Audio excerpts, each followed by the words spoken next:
আসসালামু আলাইকুম। কল্পনা করুন, একটা বিশাল নদী, পৃথিবীর অন্যতম পরিচিত নদী, মিশরের জীবনরেখা। কিন্তু হঠাৎ সে শুকিয়ে যায়, পানি নেই, জমি ফেটে চৌচির, লোকেরা ক্ষুধায় কাতর। আর সবচেয়ে ভয়ানক, একটা নিষ্ঠুর কুসংস্কার। একটা নিরীহ যুবতী মেয়েকে সাজিয়ে, গয়না পরিয়ে নদীতে বলি দিতে হবে, নইলে নদী প্রবাহিত হবে না। কিন্তু এলেন হজরত উমর ইবনে খাত্তাব রাদিয়াল্লাহু, আমিরুল মুমিনিন। তিনি লিখলেন একটা চিঠি নীল নদের উদ্দেশ্যে।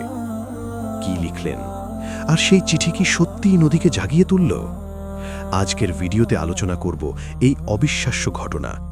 চলুন শুরু করি প্রাচীন মিশর থেকে। সময়টা খিলাফতের রাশিদার হজরত উমর রাদিয়াল্লাহুয়ের যুগ। মুসলিম বাহিনী মিশর জয় করেছে। সাহাবী আমার ইবনে আস রাদিয়াল্লাহু মিশরের গভর্নর। মিশরের লোকেরা কিবতী সম্প্রদায়, নীল নদের উপর নির্ভরশীল। কৃষি, জীবন সব নদীর পানির উপর। কিন্তু তাদের একটা প্রাচীন কুসংস্কার। প্রতি বছর একটা নির্দিষ্ট মাসে, জুন মাসে, তারা একটা সুন্দরী যুবতী মেয়ে বেছে নেয়। তার বাবা মাকে রাজি করিয়ে তাকে সবচেয়ে সুন্দর গয়না কাপড় পরিয়ে সাজায়। তারপর নদীর তীরে নিয়ে যায়। চারদিকে ভিড়, ড্রাম বাজে, আর তাকে নদীতে ঠেলে দেয়। বলি, নীল নদের বধূ বলে ডাকে, নইলে নদী জোয়ারে না ওঠে, পানি প্রবাহিত হয় না। ভয়ানক না? মানুষের রক্ত দিয়ে নদীকে তুষ্ট করা, এটা জাহিলিয়াতের অন্ধকার। মুসলিমরা মিশর জয় করে। মিশর জয়ের পর সেই মাস আসে। কিবতী লোকেরা আমার ইবনে আস রাদিয়াল্লাহুর কাছে আসে। হে আমির, আমাদের নীল নদের একটা প্রথা আছে, না করলে পানি উঠবে না, একটা মেয়েকে বলি দিতে হবে। আমার রাদিয়াল্লাহু শুনে রেগে ওঠেন। এটা কি? ইসলামে এসব জাহিলিয়াতের প্রথা চলে না। ইসলাম সব কুসংস্কার মুছে দেয়। মানুষের জীবন নেবে? কখনো না। লোকেরা চলে যায়, কিন্তু ঘটে তা যা তারা বলেছিল। নদীতে পানি ওঠে না, মাস পার হয়, নদী শুকিয়ে যায়, জমি ফেটে যায়, ফসল নষ্ট, লোকেরা ক্ষুধায় কাঁদে, শিশুরা কাতর, পরিবারগুলো দেশ ছেড়ে যাওয়ার কথা ভাবে। বিপদ বাড়ছে, মিশর ধ্বংসের মুখে। আমার রাদিয়াল্লাহু উদ্বিগ্ন। তিনি চিঠি লেখেন মদিনায়, হজরত উমর রাদিয়াল্লাহুর কাছে। এমন এমন হয়েছে, কি করব? মদিনায়। উমর রাদিয়াল্লাহু চিঠি পান।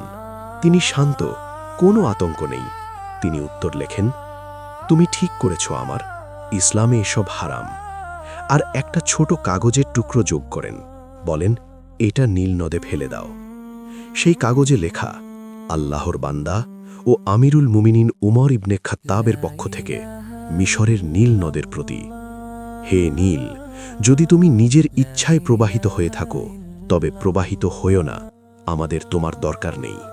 কিন্তু যদি একক পরাক্রমশালী আল্লাহ তোমাকে প্রবাহিত করেন, তবে আমরা আল্লাহর কাছে দোয়া করি যেন তিনি তোমাকে প্রবাহিত করেন। এটা তাওহীদের ঘোষণা। আল্লাহ ছাড়া কারো কুদরত নেই। চিঠি পৌঁছে আমার রাদিয়াল্লাহুর কাছে। তিনি নির্দিষ্ট দিনের আগের রাতে, অর্থাৎ শুক্রবার রাতে নদীর তীরে যান। হাজারো লোক জড়ো, আতঙ্ক। আমার রাদিয়াল্লাহু চিঠি উঠে ধরেন, তারপর নদীতে নিক্ষেপ করেন। সবাই অপেক্ষা করে, রাত কাটে, সকাল হয়। হঠাৎ গর্জন, নদী জেগে ওঠে। এক রাতে 16 হাত পানি উঠে যায়, জোয়ার আসে, নদী ভরে ওঠে। সুবহানাল্লাহ! লোকেরা চিৎকার করে আনন্দে। কুসংস্কার শেষ, চিরতরে। আজ পর্যন্ত সেই নিষ্ঠুর প্রথা আর ফিরে আসেনি। আল্লাহর কুদরত, উমর রাদিয়াল্লাহুর দোয়া কবুল। এই ঘটনা শেখায় তাওহীদের শক্তি। কুসংস্কারের অন্ধকার দূর করে আল্লাহর নূর। উমর রাদিয়াল্লাহু ছিলেন ফারুক, অর্থাৎ সত্য মিথ্যার পার্থক্যকারী। আল্লাহ আমাদের সবাইকে এমন ঈমান দান করুন যেন আমরা শুধু তার উপর ভরসা করি। আমিন। ভিডিও ভালো লাগলে লাইক, শেয়ার ও সাবস্ক্রাইব করুন। পরের গল্পে দেখা হবে। ওয়ালাইকুম আসসালাম। لا إله إلا الله